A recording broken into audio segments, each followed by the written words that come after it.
Welcome to the Love Chronicles. I'm your host, Mandy Love, and on today's show we have Bleu Magdalena. She's a LA-based photographer who specializes in boudoir. Today we'll cover stepping into your own power, owning your sensuality, and some of the issues that have been plaguing the country as of today. Let's go ahead and get right into it. Welcome to the show, Bleu. How long have you been doing photography? I've been doing photography for quite a while. I didn't do it professionally. I was too afraid. I kind of still have residue of the imposter syndrome. So I got more serious about it in the past 3 years. I was simply doing it on the side. I was simply doing it to satisfy a creative need.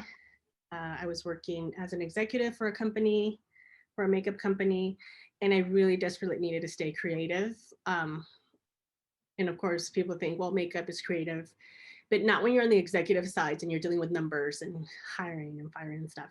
So I've been doing photography for a while, and it started because I was doing makeup for photographers, and I really liked photography. I really liked everything that had to do that encompassed making a photo, making a picture. And I would look at a photograph and I would stare at how pretty it was, and then I would try and copy the makeup. And I love makeup, but I think slowly I realized that what I really liked was creating the entire image and not just being part of it. And so I was told by male photographers that I wasn't going to make it because I was a woman. And they're like, it's a really hard industry to get into. It's really hard, but especially, for women, there's not a lot of women out there. So, and it wasn't about, men won't give a woman a chance, or, men are so, infused together, they will not let a woman come in. That wasn't the conversation. The conversation was basically, there's men taking over, honey, you're a girl. At least that's what I heard. You're a girl. No one's going to really hire you. No one's going to take you seriously. Okay. So, and I honestly believe that. There were people have told me, oh, well, that would have made me want to do it even harder and prove to them. But when you grow up I grew up in a very low income world. When you grow up in that kind of socioeconomic level, you're used to people telling you, no, this is not going to happen for you. So don't dream so high. So I believed them when they told me it wasn't. So I just did it on the side. I did it as a hobby. I did it as this and that, and I did it because I liked it. So that's how I got started. And then slowly I started, getting a thicker skin and realizing, hey, I really like this and I really want to continue with this. How can I make this work for me? So. And what type of photography do you prefer to do? Like, what's your specialty? So I always tell people that my specialty is basically making someone, regardless of who they are, male, female, making them look the best that they can look. I did that also with my makeup, and I didn't realize that I was doing that. I just wanted to pull what I saw inside of them. So I do all types of photography. I specialize in portraiture. I do family, children, headshots, women. I love to do boudoir photography. There's something very beautiful. I think women are beautiful. They're born beautiful. They're beautiful no matter what.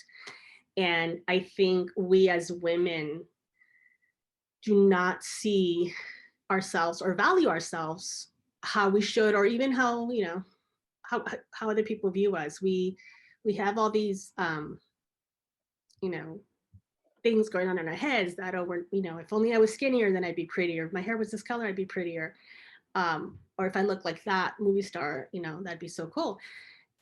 Or what I would encounter a lot is women didn't know how pretty they were, or even the color of their eyes, and they were afraid to change because what if their husband didn't like it, or what if the children didn't like it? And it was almost like they saw their value through the eyes of other people. And I saw this constantly. Well, women quantify their value by how the person in their life sees them. And it should be the other way around. And that never made sense to me. So when I would do makeup, I would do the makeup. And then I loved the way that women felt when after I finished doing their makeup, and they would say, "Oh my God, what did you do to me?" And it was nothing really. All I did was add shadow and light in the necessary areas, which is the same thing that I do with photography. All I do is add shadow and light. And I've had, women tell me, "Oh my God, I never thought I could look this way." And all I tell them is that that's how I saw you from the first time I met you, So it's funny. It's odd to me to have them realize that they never saw themselves that way, and for me to say to them, "But you always look like that to me. So you always look like a '60s starlet when or a goddess coming out of the Mediterranean Sea." So I like that. That brings me a lot of joy to see people's faces and how they see themselves after I take their picture. And do you feel like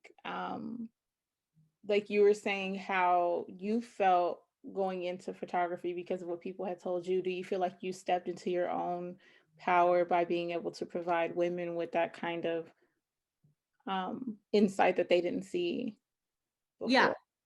now I do. And it's taken me so long to feel like I'm stepping into my own power because of the whole imposter syndrome and the fear behind it and the whole anxiety behind that. And so now it's gotten to a point where when I step into the studio, when I grab my camera, I have to remind myself, you've done much more with less. You got this, do it. Just take pictures, and then everything flows. So, because boudoir and like portraiture, those are your favorites. That's what you prefer to do. What is some of the aspects of that for people that don't really know what is involved in boudoir or how a portrait is framed? Like, what is something that kind of makes that because you said you get to show your personality, you get to show and express how a woman looks when you first view them, but like, how do you explain that to someone who can't visually see it? So with portraiture, when you take a portrait of a person, that could be anything. That could be a person sitting down, and, like a headshot, for example. And you take their picture, and that's a portrait. To me, it's not a complete portrait unless I capture a glimpse of their personality is coming through. Mm-hmm. And so that's what's important to me. And if I have to catch them a little candid, if I have to catch them a little off guard, that's even the best, because that's when you see the true personality and not the posy duck lips that, we think they look so cute, and which we do. Sometimes we do look cute, but it's an artifice, not really who you really are. With boudoir, boudoir is basically, if we were to simplify it, boudoir is taking pictures of a woman in lingerie or, not a lot of clothes.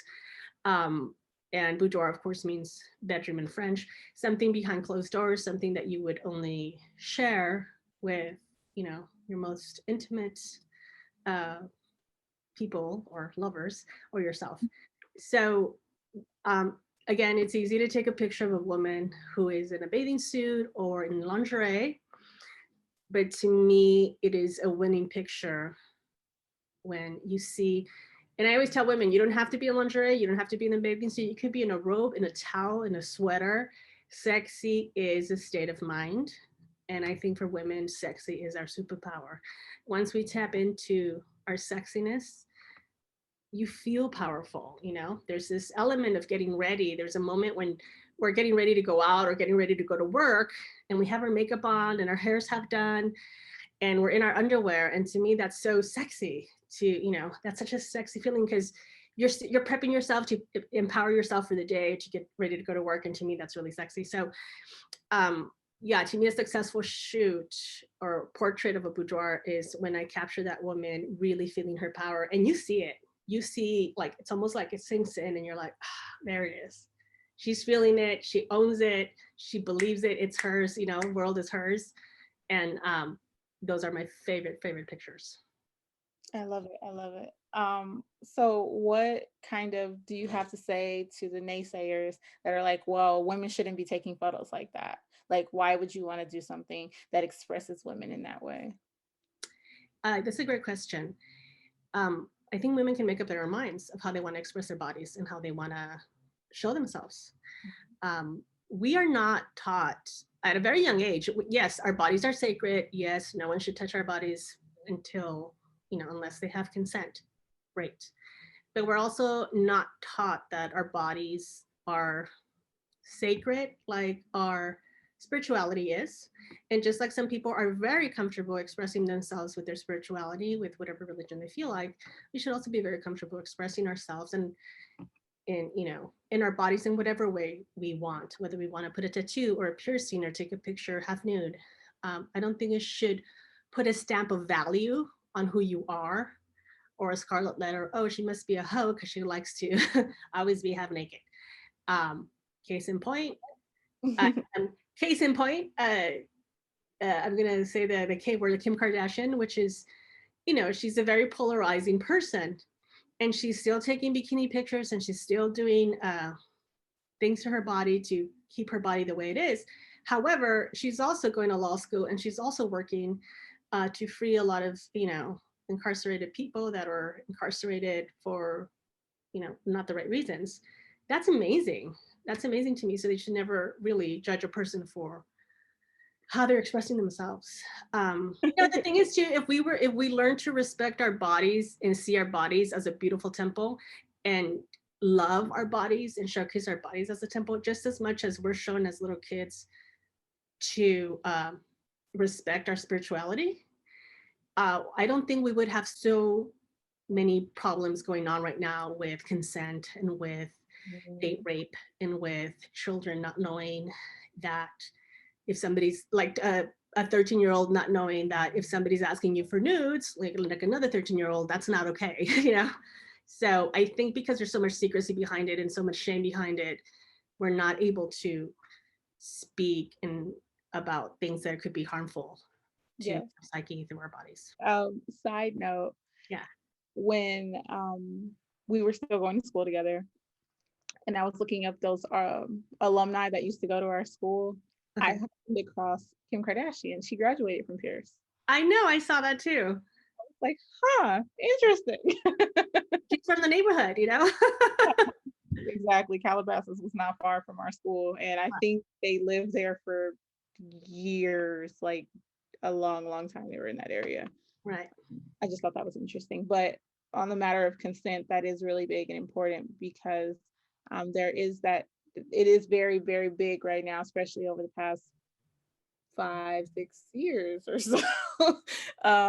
Like being able to express yourself. I mean, it's been big before that, but obviously it's been more highlighted recently for varying reasons.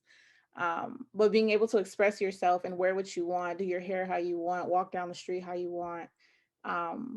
Women are fearful because of how they want to be able to present themselves and how men see the ability to do as they please because a woman is presenting herself that way. So because you are in the business of making women or helping women show their sexuality and their beauty, like how does that make you feel? Like you are giving these women this ability to show themselves, like, okay, I know I look good, but like now you can see how I feel. She helped me bring that beauty out, but you're capitalizing on how I look by saying, well, I'm asking for it, or you brought it out there. Like, what is your thought process on? Oh, it's just, if I'm capitalizing on anything, I'm capitalizing on how a woman feels. And sex and sexuality and how we feel about ourselves and our bodies is very important. We are sexual beings, we're sentient. How do I feel about how men are looking at them? People are going to look at you however they're going to look at you. It is within you to stay in your own power. To know within you to stay in your own power and to realize that it doesn't matter what you think of me, I know who I am. Now, is this opening the door? Like what I'm shooting, I don't consider what I'm shooting pornography. I'm consider it more of an art form.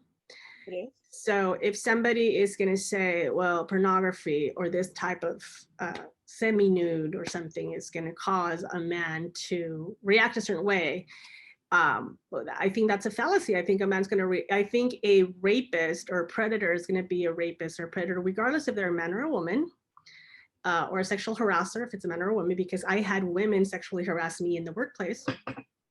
And that's not very talked about. I had more sexual discrimination and harassment from women than I've had from men. So in the workplace. So it's not going to stop a predator from doing their predatory things. And it's not going to stop an asshole from being an asshole. Mm-hmm. However, if you're good and you know who you are and you're centered in your power, you're going to stop that from continuing if that's happening to you in the workplace or in life. And that's a lot. And like I said, when you bring in shame to the human body, when you bring shame to your own need to feel sexy or your own need. I mean, there's women that are even ashamed to say, gee, I wish I can, be, sexy or dirty or something with my husband. They're ashamed because they were taught for so many years that, you women didn't want that, good girls didn't do that. So when we as women take back our power and we own our power, nothing can really knock us down. Right. And you did mention predatory behavior. I kind of asked about that because we know that the recent situation in Atlanta, he blamed them for existing. And I'm just like, how do you blame a woman for being comfortable in herself as a temptation? Like, that doesn't make sense to me. So because. And these women that if you saw their pictures and you saw, I mean, I go to massage places. There's a great one here in Sherman Oaks. My husband and I go to them. They're just massage places. That's all there is. So I don't know where he got the idea that they were sexual places. He never said that they were. I think he just hated women, to be quite honestly, and he was probably racist on top of that, and that had something to do with it. Of course it did. But to me, what my takeaway from it is he hated women more than their race. That's going to be controversial. People, but yeah, I'm not saying he's not racist. He's more of a woman hater, and he hated himself.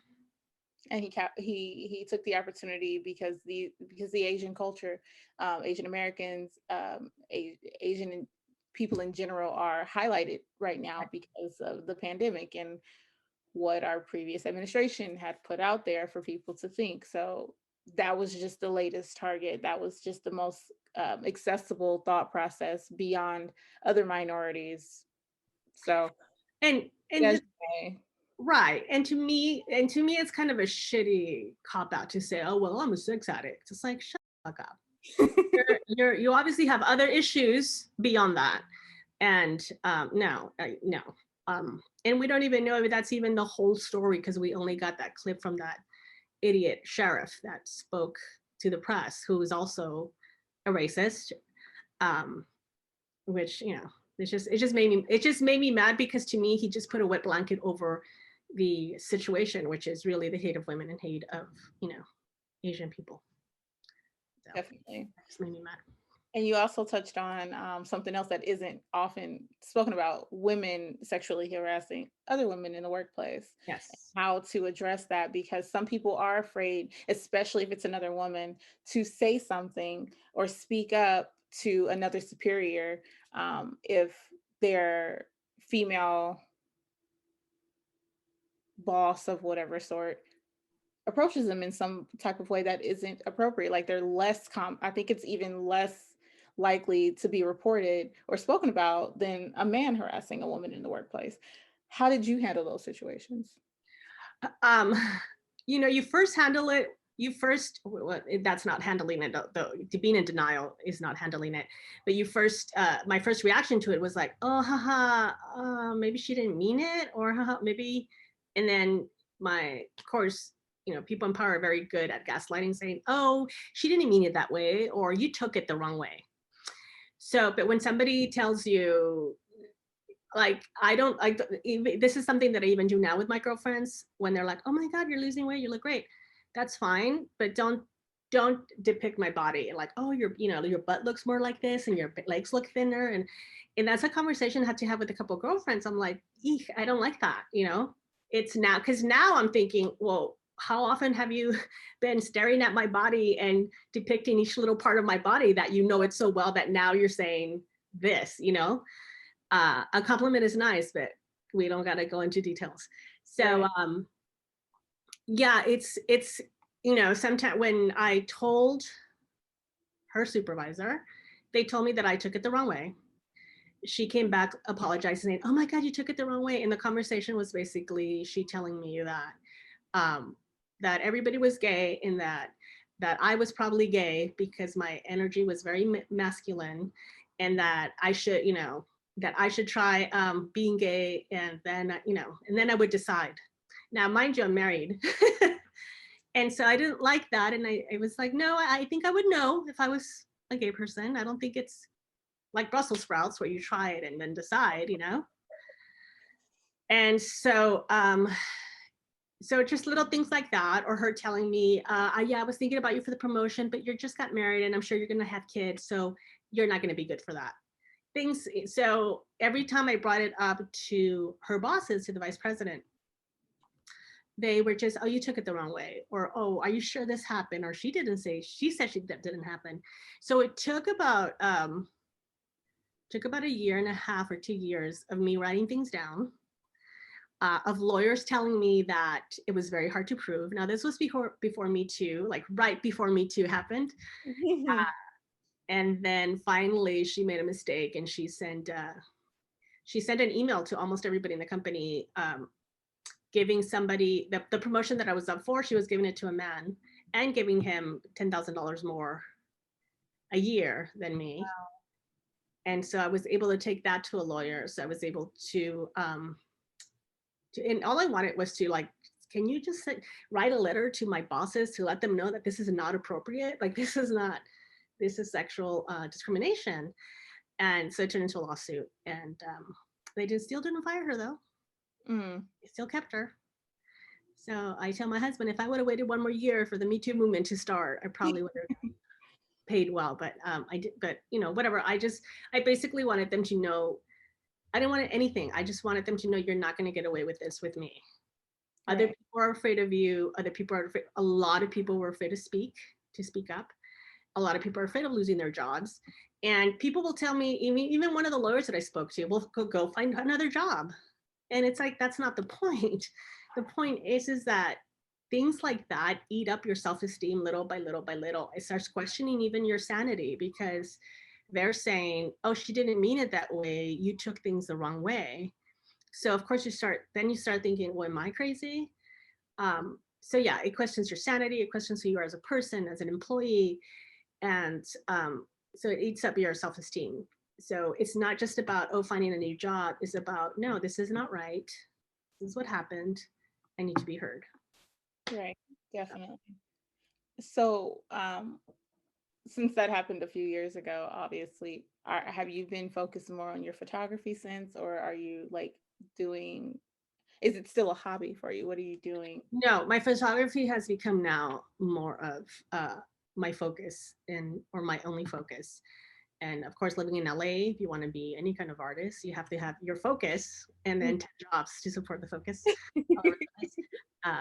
But last year was going to be the year. I had this marketing plan, this business plan, and then the COVID happened, and so it's like, okay, I had to take a beat, and I had to sit with it. But that was okay, because it allowed me to pause and make some changes, and to be a bit more ready for this coming year, which I feel that, or when the pandemic disperses, it has made me a bit more ready. Because I thought I was ready before, but then it gave me a little bit like a little bit more room to do more homework, right, to be more ready for business. But yeah, ultimately is my main focus. Did it kind of completely shut you down through last year when it hit? Where did it leave you with your photography? It left me to try new creative avenues. It left me the first 6 months. I was like, okay, I'm gonna just sit and be calm, and it's okay. There's nothing I can do about it. Once you realize there's nothing I can do, it's not in my hands.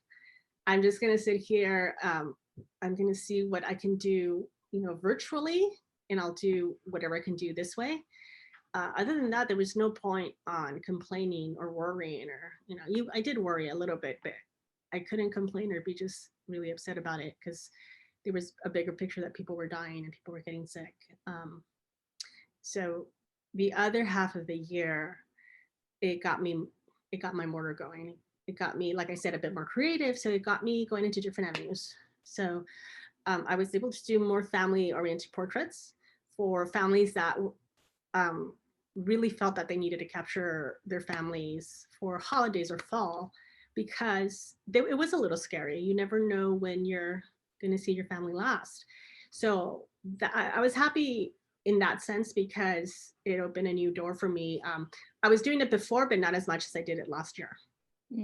And I felt that it was it came out of a nice place, like families wanting to be together and families wanting to remember those moments and try and freeze time, because time goes so fast and kids are growing, and hopefully we'll make it to see another year. So under that cloud of despair, to me, it was something very positive. And how do you, as the vaccines have began to roll out and hopefully things slowly get back to whatever semblance of normal they can, what are your future goals looking like? You obviously, you said you were able to revamp where you're going with things, but like, what do you see your photography going into as the future approaches? I see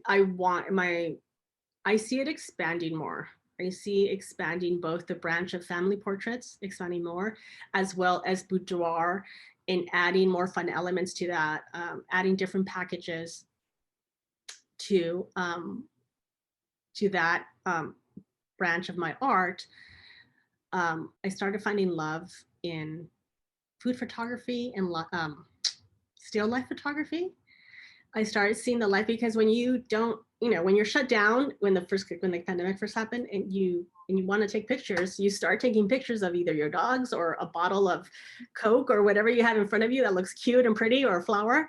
So I found a new love for that. So as we start opening up more, I see my specialties branching out and becoming bigger and better, as well with engagement photography. I really love catching people in love and showing that love come through the photographs. Have you ever seen a picture and seen somebody like, you're like, oh yeah, they're in love. Oh, there's some heat in there. There's true heat right there. So I love that. Where you see other pictures, you're like, oh, they look like they're distracted or bored. Like, maybe they shouldn't get married. Like, are you sure you're engaged? Definitely. I love that you are finding ways to express yourself by doing the portraits and the other images that you create. Like, while you're creating them, you get to also express yourself, because it shows you're able to capture them, but it also shows that what you're seeing through that photo. Oh yeah. So for those who are interested in kind of seeing your work and possibly reaching out to you, do you travel, or are you only LA based? I'm LA based, but I do travel. I have traveled before.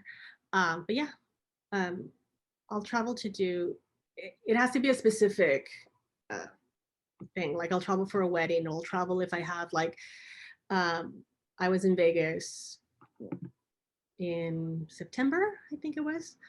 I had like 5 boudoir shots to do in Vegas. So I rented a room, I rented a hotel room, and I did my studio in a hotel room, and I was able to shoot that. So I'll travel, and I won't travel for one person. It has to be like worth the travel time.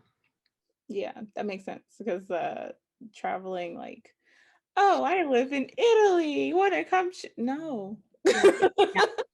It's like, yeah, okay, but this is how much it's going to be if you want me to just go and shoot you for the day. Like, okay. Go to Italy for 6 hours? Because, set up, and anyway, people don't know all the background of how that works either. But thank you for coming on. I just had to ask, what is that beautiful piece behind you? Oh, so this is my a flower wall that I bought, and again, for it's very for a romantic shot or for even cute kid photography. Mhm. It's just and I fell in love with the colors because it's kind of champagne-y and a lot of like pastels. So I just bought the flower wall. So I live in an apartment in LA, and there's not a lot of place to store. So since it's a backdrop, I just put it on my wall in my living room. So I'm like, you're gonna be my, my wall art until, and so I take it down and I use it for shoots, and then I put it back on the wall. I love it. That's my It's really, storage. really pretty. I'm like, I can see the pinks and like the pale yellows and it's Yeah. purples. And I'm like, it's so pretty. Yeah, it was when I first brought it out, when I first put it together to hang on the wall, I thought, oh my God, I would wear this as a coat. Like, this is gorgeous. Yeah, it's beautiful. I love it. Thank you so much for coming on the show. Thank you so much for inviting me. It has been a pleasure. Thank you. Pleasure for me too. Love seeing you. Yay, thank you. This is Randy Love, and you're listening to Season 1 of The Love Chronicles. Laters, y'all.